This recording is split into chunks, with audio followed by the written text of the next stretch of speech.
아침에 나로 주의 인자한 말씀을 듣게 하소서. 성도 여러분 안녕하세요. 수요일입니다. 오늘도 하나님의 사랑이 여러분들의 삶의 자리에 가득하기를 간절히 소망합니다. 말씀 한 곡 봅니다. 잠언서 24장 1절부터 22절까지의 말씀을 봉독해 드립니다. 너는 악인의 형통함을 부러워하지 말며 그와 함께 있으려고 하지도 말지어다. 그들의 마음은 강포를 뿜고 그들의 입술은 재앙을 말함이니라. 집은 지혜로 말미암아 건축되고 명철로 말미암아 견고하게 되며 또 방들은 지식으로 말미암아 각종 귀하고 아름다운 보배로 채우게 되느니라. 지혜 있는 자는 강하고 지식 있는 자는 힘이 더하나니 너는 전략으로 싸우라. 승리는 지략이 많음에 있느니라. 지혜는 너무 높아서 미련한 자가 미치지 못할 것이므로 그는 성문에서 문을 열지 못하느니라. 악행하기를 꾀하는 자를 일컬어 사악한 자라 하느니라. 미련한 자의 생각은 죄요 거만한 자는 사람에게 미움을 받느니라. 내가 만일 환난 날에 낙담하면 내 힘이 미약함을 보임이니라. 너는 사망으로 끌려가는 자를 건져주며 살육을 당하게 된 자를 구원하지 아니하려고 하지 말라. 내가 말하기를 나는 그것을 알지 못하였노라 할지라도 마음을 저울질하시는 이가 어찌 통찰하지 못하겠으며 내 영혼을 지키는 이가 어찌 알지 못하겠느냐. 그가 각 사람의 행위대로 보응하시리라.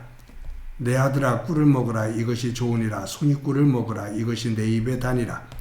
지혜가 내 영혼에게 이와 같은 줄을 알라. 이것을 얻으면 정령이 내 장래가 있겠고 내 소망이 끊어지지 아니하리라.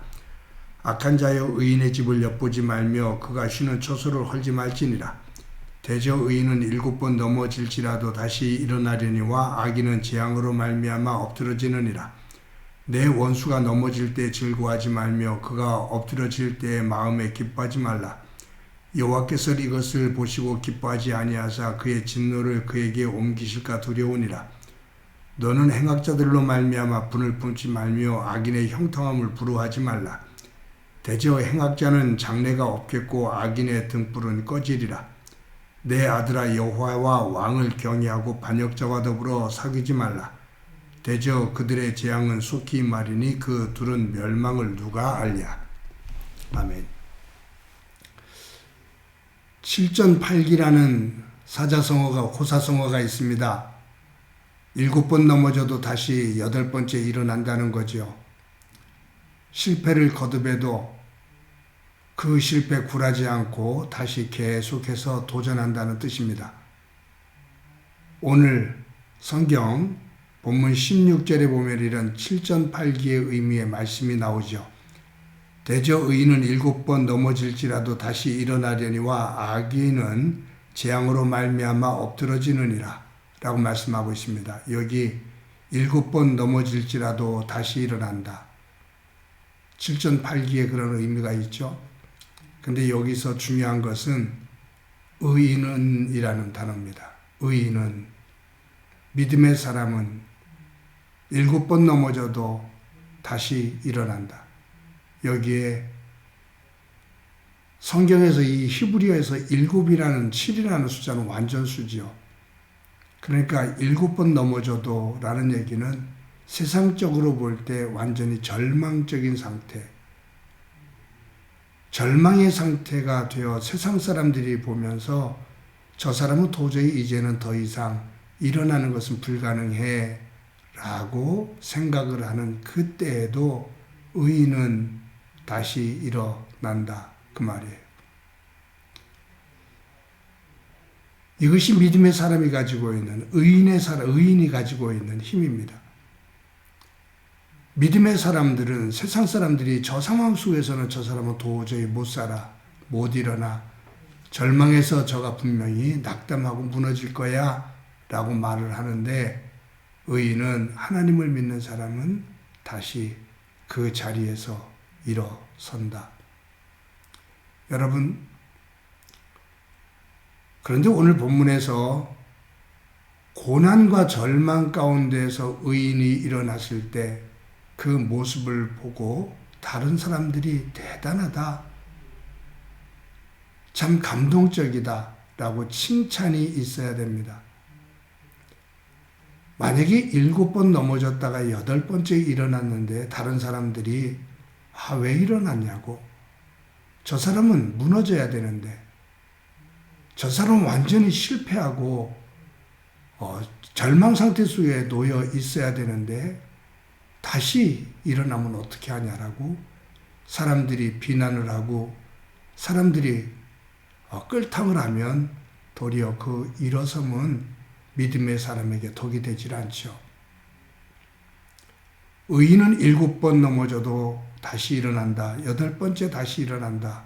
이 말은 믿음을 가지고 일어날 때 다른 사람들에게 덕이 되어지고 감동이 되어져야 합니다.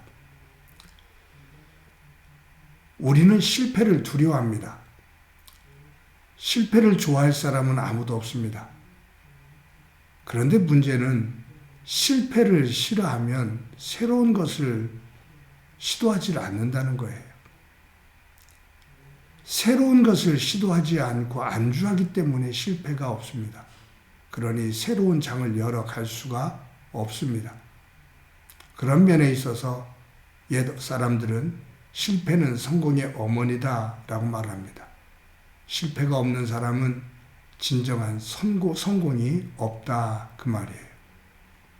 실패를 해야만이 성공의 자리에 이를 수가 있다라는 거죠. 더 단단해질 수 있다라는 말이기도 합니다. 여러분들은 야구를 좋아하십니까? 저는 야구를 그렇게 썩 좋아하지는 않지만 그러나 또 볼 때는 보게 되면 즐겨볼 수도 있습니다. 그런데 야구에서 타자들이 투수의 공을 칠 때 그 3할 때 타자들은 아주 훌륭한 정말로 잘 치는 그러한 타자로 호평을 받습니다. 3할 때 타자다라고 그렇게 사람들이 말을 하죠. 3할 때 타자라는 것은 다른 말로 보면 7번을 실패한 겁니다. 10번 가운데 3번을 안타를 치고 나가야 3할 때 타자가 되거든요. 그렇다면 3할 때라는 것은 10번 가운데 7번을 실패했다라는 거예요.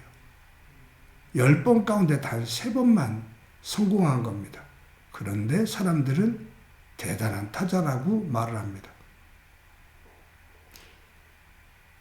여러분, 저와 여러분들의 삶의 자리에 있어서 우리가 생각하고 우리가 하고 싶어 하는 것들을 시도했을 때 우리는 그 가운데서 몇 번을 성공합니까? 만약에 한두 번만, 한두 번만 성공을 해도 야구로 본다면 그냥 평범한 일반적인 그런 타자는 됩니다. 한 번 더 쳐서 3번이 되면 아주 뛰어난 타자가 되는 거고요. 우리가 살면서 그런 얘기를 하지요. 살다 보면 내가 원하는 대로 되는 것이 별로 없어 라고 말해요. 맞아요. 내가 원하는 대로 되는 것이 많지는 않습니다. 그러나 믿음 안에서 하나님 안에서 꿈을 가지고 비전을 가지고 그것을 이뤄나갈 때 그 가운데 한두 가지, 많게는 3가지만 이룬다 하더라도 우리는 귀한 믿음의 사람이 될 겁니다. 사랑하는 성도 여러분, 우리 주변에는 넘어지는 사람들이 많습니다. 그러나 넘어졌다가 다시 일어나는 모습을 우리는 봅니다. 엎드려졌다가도 다시 일어서는 모습을 봅니다. 슬픔 속에 주저앉아 있다가도 다시 일어서는 모습을 봅니다. 삶에 지치고 고통 속에 있다가 그 자리에서 다시 또 일어서는 모습을 봅니다. 저도 목회를 하면서 또 개인적으로 삶을 살면서 힘들고 어려울 때 주저앉고 싶을 때도 있고 주저앉을 때도 있습니다. 그러나 믿음 안에서 다시 일어나서 또 제 자리에 서서 믿음의 길을 걸어갑니다. 목회자의 길을 걸어갑니다. 마지막 그 완주하고 그 끝자락에 설 때 하나님 앞에 조금이라도 영광이 되어지는 모습으로 서기를 소망합니다. 예수님의 십자가의 죽음을 넘어짐에 본다면 부활은 일어섬입니다. 그런 면에서 우리는 삶에서 매일 부활 신앙을 가지고 넘어졌다가도 일어서는 부활의 믿음을 가지고 승리하는 삶이 되기를 소망합니다. 오늘도 힘들어 지쳐있는 성도들이 계시다면 다시 하나님 말씀 붙잡고 믿음 안에서 일어나 삶의 자리에서 부활의 소망을 노래할 수 있는 믿음의 자리에 있기를 간절히 소망합니다. 한번 기도드립니다. 하나님 아버지 감사합니다. 의인은 7번 넘어져도 다시 일어선다고 하시는 말씀을 오늘도 붙잡고 우리의 삶의 자리에 힘들고 어려워 주저앉고 낙심할 때 이 말씀 붙잡고 다시 일어서는 은혜가 있도록 은총 베풀어 주옵소서. 삶을 살다가 원하는 것이 이루어지지 않아 아파하고 힘들어하고 슬픔에 잠길 때가 있는데 주님 우리에게 힘을 주셔서 믿음의 사람으로 다시 일어나 하나님의 영광된 백성의 자리에 서도록 도와주옵소서. 예수 그리스도의 그 부활의 신앙이 내 삶 속에서 구체적으로 이루어지는 일어섬의 삶 되게 하옵소서. 예수님의 이름으로 기도드립니다. 아멘.